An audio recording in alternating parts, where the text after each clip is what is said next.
Buenas tardes a toda la comunidad de la Institución Educativa San José, en especial a los estudiantes de grado décimo en su curso de física. Institución Educativa San José, primera institución del departamento del Valle del Cauca. Somos distintos y estamos orgullosos de serlo. Este es un video producido por el docente Reinaldo Laspilla Marulanda con fines estrictamente pedagógicos. El tema de hoy es el reconocimiento de las principales fuerzas que actúan sobre un cuerpo como aplicación de las leyes de movimiento de Newton. Hagamos un pequeño repaso de esas leyes. La primera ley se llama la ley de la inercia, enmarcada en la siguiente frase: todo cuerpo tiende a mantener un estado de movimiento rectilíneo uniforme a menos de que se aparezca una fuerza que se lo modifique. ¿Eso cómo lo tendríamos que observar? Nos dice la frase que el causante de que un cuerpo modifique su estado de movimiento es una fuerza. Entonces, mientras no haya fuerza, no hay motivo por el cual el cuerpo modifique su estado de movimiento rectilíneo uniforme. Su estado de movimiento rectilíneo uniforme significa tener el vector velocidad constante. Y el vector velocidad constante, uno de los casos que contempla es el reposo. Es decir, que un cuerpo cuya velocidad sea cero es un cuerpo que está obedeciendo a la primera ley de movimiento. Y sobre ese cuerpo no se está moviendo, está con velocidad cero, porque la sumatoria de todas las fuerzas que estén actuando sobre él da cero. O sea que podríamos interpretarlo o que es un cuerpo que no está recibiendo la acción de absolutamente ninguna fuerza, o de que la suma de todas las fuerzas que estén actuando sobre él dan cero, da una resultante cero, y matemáticamente pues es una condición igual. Y también hay que deducir que el cuerpo, cuando se está moviendo a una velocidad constante, lo habremos de analizar como si fuese un cuerpo que se encuentre quieto. Esas son las implicaciones de la primera ley.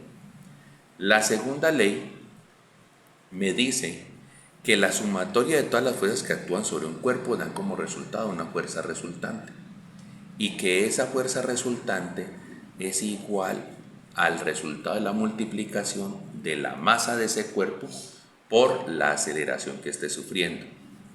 Recordemos que la aceleración debe observarse como la tasa de cambio de la velocidad con respecto al tiempo. Lo que me diría entonces, haciendo una pequeña transformación, de que la relación existente entre la fuerza resultante y la masa que tenga un cuerpo sobre el cual están actuando esas fuerzas es igual a la aceleración que sufre, es igual a la drasticidad con la cual cambie su velocidad. Y ello me lleva a deducir que hay una relación inversamente proporcional entre la masa de un cuerpo y los cambios que sufre en su velocidad. Y que entre los cambios que sufre y el cambio de velocidad, pues hay una relación directamente proporcional. La tercera ley me habla de la acción y la reacción. ¿Y cómo debo entender yo la reacción? Primero, no hay reacción mientras no exista acción. Eso es una cosa importantísima que hay que tener en cuenta. No existe reacción mientras no haya acción. Y la reacción puede ser menor o hasta igual al tamaño de la acción. Si lo viéramos vectorialmente, entonces en el caso límite diríamos que la acción es la contraria de la reacción, es decir, que tiene el mismo tamaño, tiene la misma dirección, pero sentido contrario. Teniendo en cuenta esas tres leyes de movimiento, entonces entramos a mirar las fuerzas principales que actúan sobre un cuerpo. En este video veremos las tres primeras de ellas. Permitan un momento, entonces hacemos una pequeña ampliación de pantalla.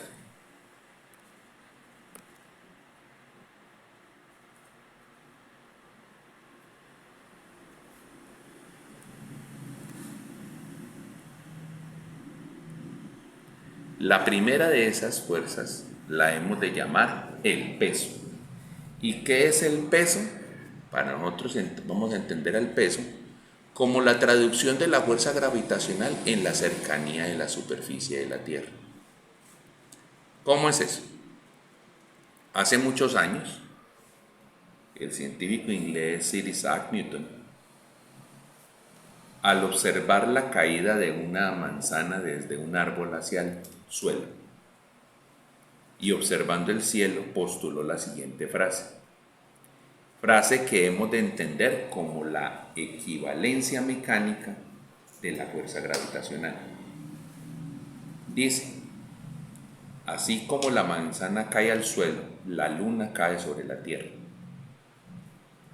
Esto, en su época, localicémonos en la terminación de la Edad Media, pues son conceptos muy revolucionarios, pero a través de diferentes técnicas de cálculo pudo postular con un alto nivel de certeza de que cuando tenemos dos cuerpos, tipo dos cuerpos celestes, entonces cada uno de ellos ejerce una fuerza frente al otro.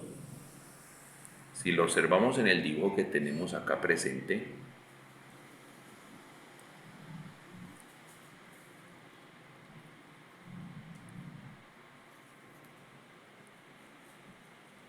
observamos que tenemos a la Tierra y a la Luna, que están separados por una cierta distancia, r, medidas a distancias de sus centros. Y observamos que en la línea que une los centros he colocado las fuerzas. Una fuerza así, que vamos a interpretarla como la fuerza que la Luna le hace a la Tierra.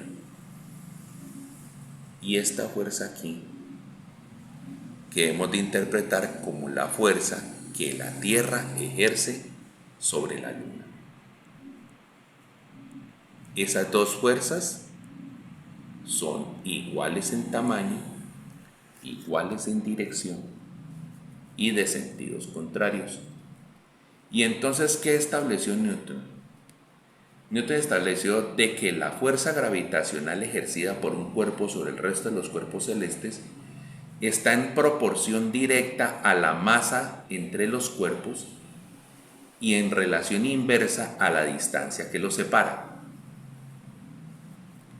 Eso, visto como expresión, nos daría lo siguiente.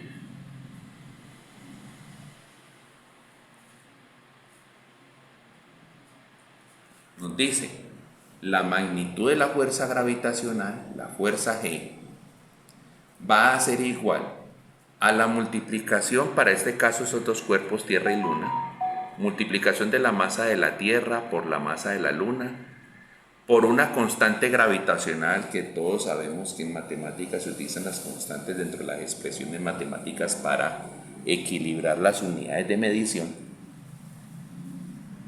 y dividido por el cuadrado de la distancia que lo separa. Lo que me lleva entonces a la relación de que la fuerza es directamente proporcional al producto de las masas, pero inversamente proporcional a la distancia que los separa. Entre más lejos estén los cuerpos, menos influencia gravitacional se siente uno sobre el otro. En cambio, entre más grandes los cuerpos, más fuerza gravitacional hay presente entre ellos. ¿Cuánto vale esa constante gravitacional? La constante gravitacional vale 6.67 por 10 a la menos 11 Newton por metro cuadrado dividido kilogramo al cuadrado. ¿Cuánto vale en aproximado la masa de la Tierra? 5.96 por 10 a la 24 kilogramos. ¿Y cuánto es el radio aproximado de la Tierra?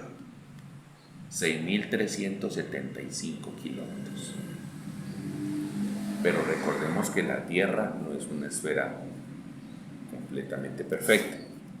Es como una esfera achatada en los polos, tiene una cierta forma ovoide, que genera unos cambios pequeños en el radio de ella, y vemos que el radio es un factor directamente influyente dentro del cálculo de la fuerza gravitacional. Entonces, volviendo a la frase de Newton, vimos el entorno, allá veríamos cómo sería la relación entre la Tierra y la Luna, pero cómo llevar a que esa relación entre la Tierra y la Luna tenga que tener la misma modelación matemática de la relación entre una persona o un objeto cerca a la superficie de la Tierra y la propia superficie de la Tierra o cualquier otro planeta.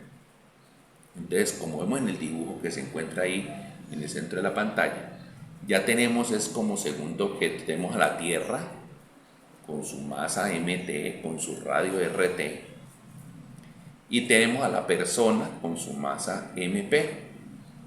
Entonces, esa fuerza gravitacional ejercida por la Tierra sobre la persona es a lo que denominamos el peso, y por ello el peso viene a sustituir en la expresión que teníamos a la fuerza gravitacional. Observen que el peso siempre se coloca con la convención de una letra W mayúscula nombrada como vector, y miren que allí aparecen los actores.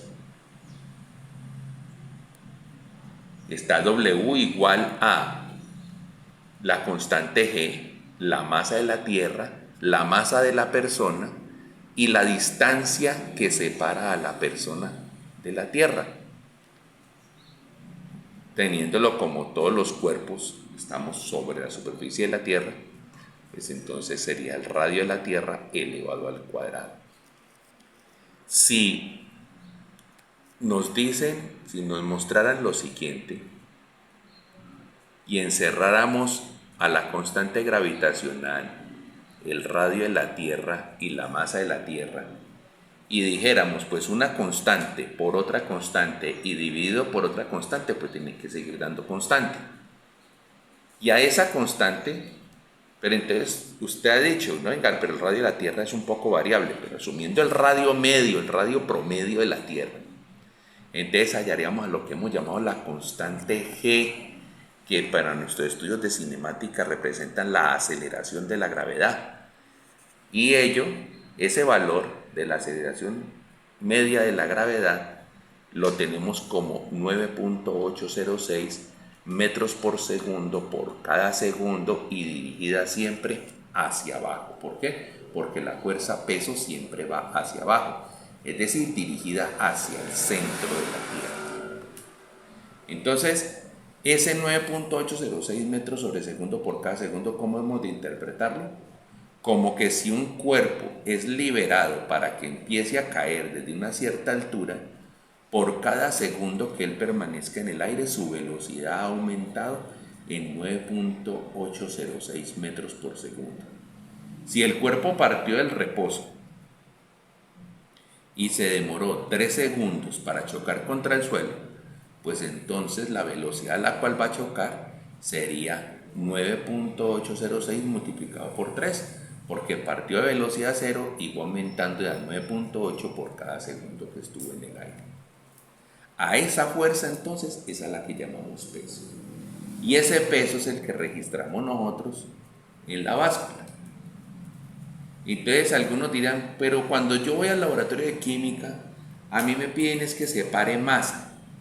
Entonces, para que no entremos en controversias entre lo que se puede ver desde la química y lo que se puede ver desde la física, diremos que la masa es la cantidad de sustancia que compone un cuerpo, mientras la influencia que esa masa ejerza en un cierto lugar de la Tierra o de otro planeta es lo que hemos de llamar el peso. Eso es lo que explica por qué Neil Armstrong, el primer hombre que puso un pie sobre la Luna, de acuerdo a la historia, comandante de la tripulación del Apolo 11, el 20 de julio de 1969,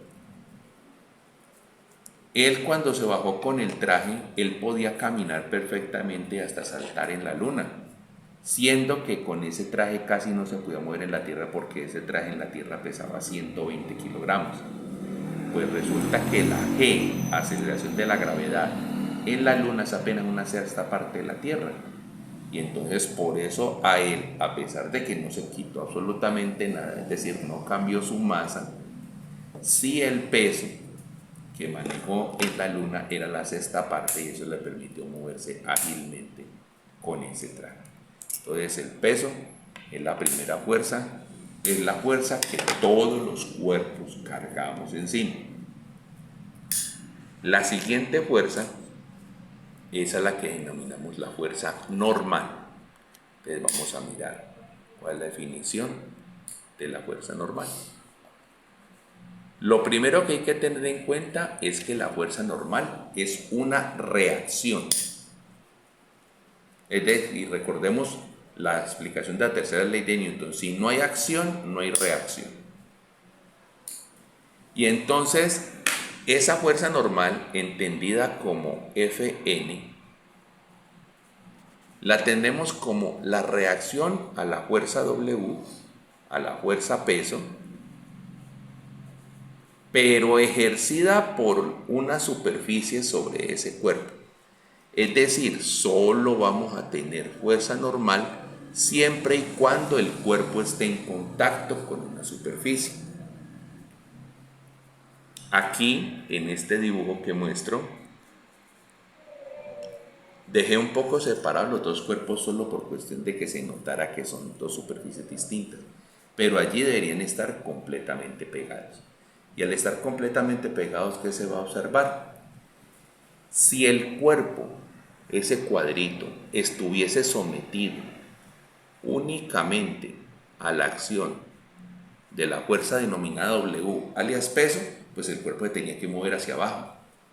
Pero no se está moviendo. ¿Por qué no se está moviendo? Porque la superficie lo está deteniendo. Pero si el cuerpo no estuviera sobre esa superficie, entonces alguien le estaba ejerciendo alguna fuerza para detenerlo.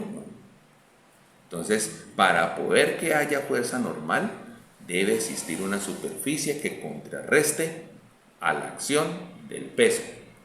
Pero esa fuerza normal tiene una característica especial. Para el caso que tenemos aquí en el dibujo, tenemos esas marcas de resaltador para que lo veamos claramente.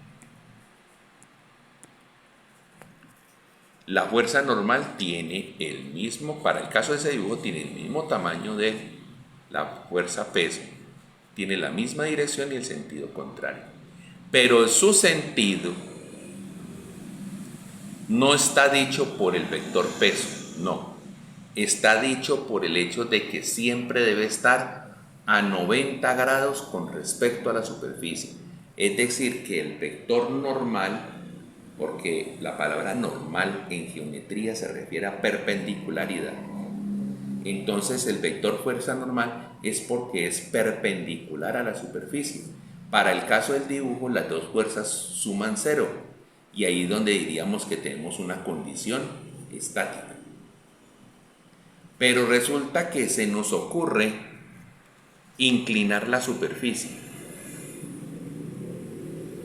como se ve en el dibujo de acá. Inclinamos la superficie un cierto ángulo alfa, como se muestra aquí. Y vamos a determinar dos direcciones.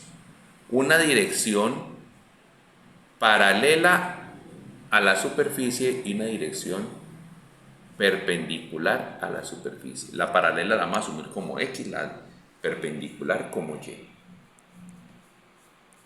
Al estar el cuerpo así inclinado un cierto ángulo, su fuerza peso no se inclina, su fuerza peso sigue apuntando hacia abajo, porque tiene que seguir dirigida hacia el centro de la Tierra. Y entonces, si lo vemos con respecto al sistema direccional, pues esa fuerza peso debería generarnos dos componentes. Una componente paralela a la superficie y una componente perpendicular a la superficie. Y eso es lo que se ve representado allí. Que ya ese vector W debería quedar reemplazado por uno así, perpendicular, y uno así, paralelo. que cumplan con la regla del triángulo.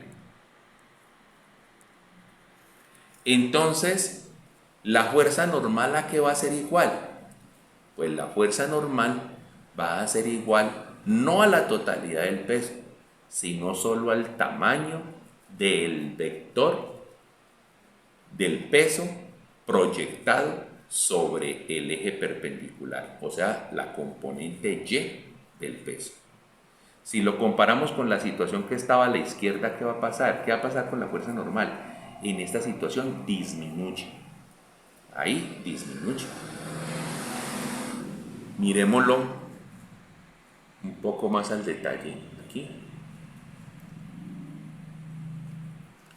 donde se indica de que hay un ángulo de inclinación de la fuerza con respecto a la superficie, de que la fuerza peso puede ser reemplazado por la suma del peso X más el peso Y, es decir, una componente del peso reflejada sobre el eje paralelo y una componente del peso reflejada sobre el eje perpendicular a la superficie, como se observa en este dibujo. Y miren que el ángulo de inclinación, atendiendo a aquel principio geométrico que dice si entre dos líneas forman un ángulo, entre sus perpendiculares forman el mismo ángulo, entonces miren que el ángulo alfa se encuentra en esta esquina acá arriba. Y estando así, pues entonces diremos que si la fuerza normal va a contrarrestar solo a esta componente, a la componente perpendicular, entonces la componente paralela queda libre y nadie la está deteniendo.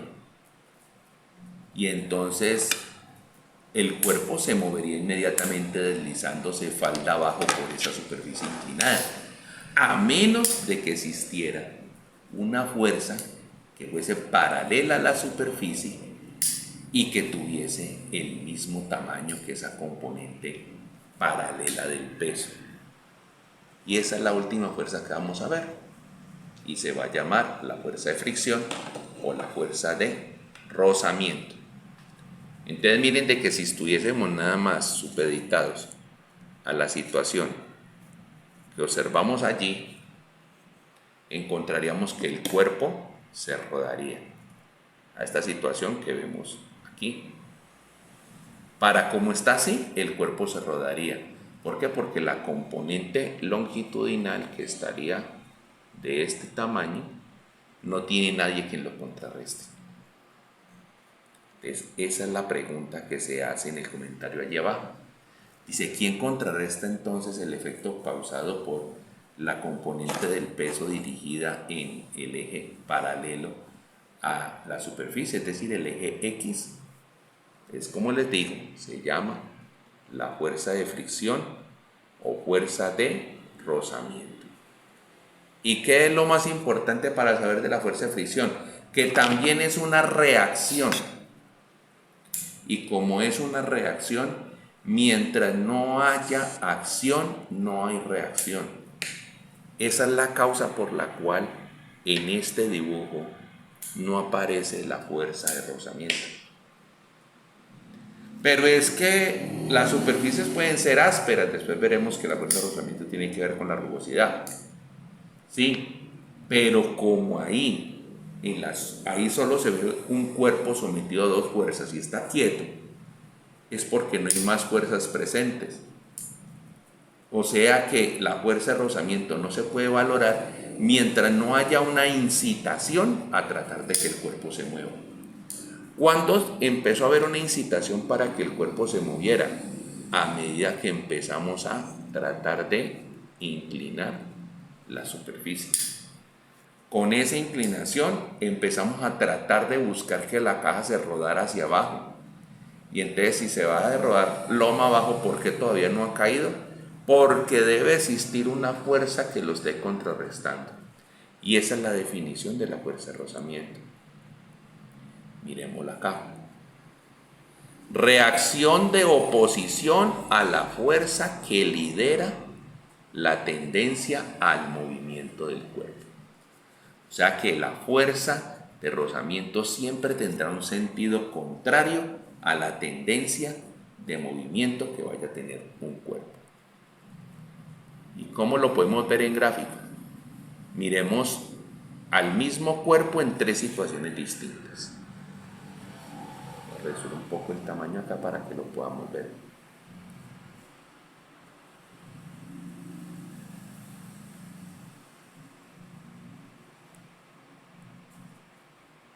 Listo. En la primera situación vemos lo mismo que está ocurriendo en el dibujo de más arriba. Es decir, un cuerpo puesto sobre una superficie donde la única fuerza que tiene ese cuerpo es el peso, y al colocarlo en la superficie, entonces esa superficie le ejerce a él una segunda fuerza que se llama fuerza normal. ¿Qué tenemos allí? Que esas fuerzas son iguales de tamaño, o sea que el tamaño de W es igual al tamaño de la fuerza normal, tienen igual dirección, pero tienen sentidos contrarios. Cuando sumemos esas dos situaciones, ¿cuánto nos va a dar? Pues nos va a dar 0 y el cuerpo no se está moviendo o permanece en velocidad constante. Recordemos eso desde el análisis de la primera ley. Ahora, miremos el dibujo que tiene a la derecha. Ese dibujo que está a la derecha, ¿qué me está diciendo? En esta segunda situación,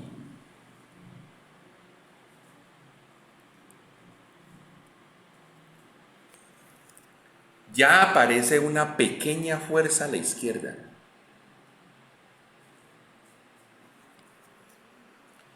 Y entonces esa pequeña fuerza, si estuviese sola, inmediatamente hacía mover al cuerpo. ¿Por qué? Porque en esa dirección la sumatoria de fuerzas resultantes es solo esa fuercita y por tanto el cuerpo debía moverse. Pero no lo alcanza a mover. ¿Y por qué no lo alcanza a mover?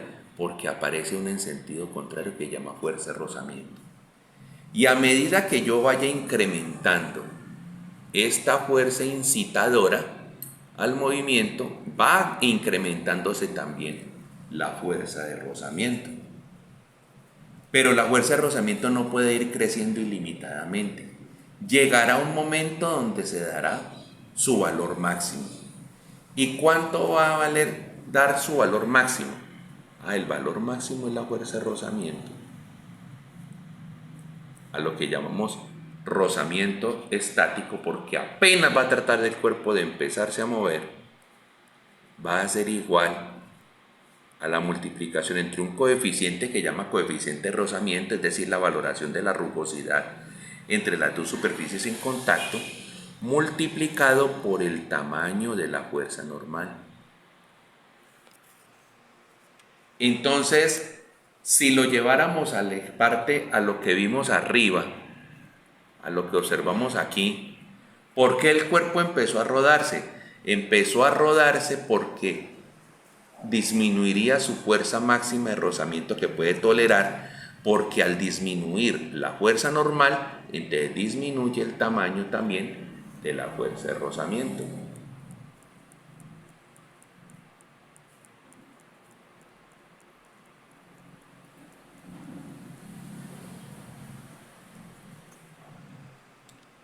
Y entonces cuando ya veamos la tercera situación, ¿qué vamos a encontrar?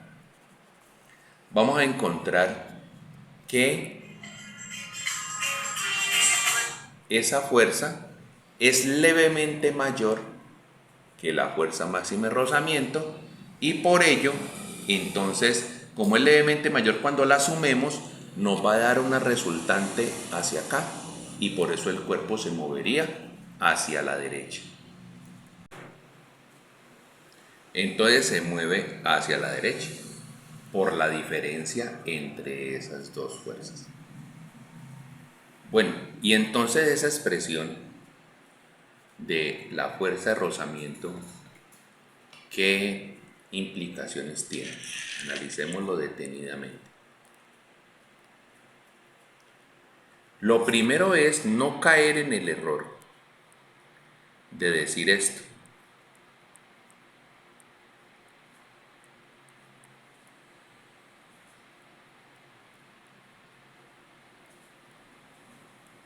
porque esto matemáticamente es imposible. Recordemos que al ser una ecuación vectorial, y este número siempre ha de ser un número positivo, entonces significa que la fuerza normal y la fuerza de rozamiento tendrían la misma dirección y sentido. Y resulta que entre la fuerza normal y la fuerza de rozamiento hay un ángulo de 90 grados. Entonces esta ecuación es imposible de funcionar. Por ello se aclara dentro del material que ve usted en la imagen del tablero que lo que se está relacionando no son los vectores, son solo sus tamaños. Entonces está diciendo el tamaño de la fuerza de rozamiento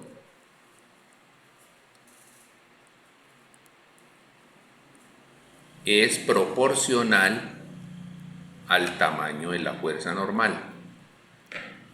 Y resulta que el factor de proporción, es decir, este que se denomina coeficiente de rozamiento,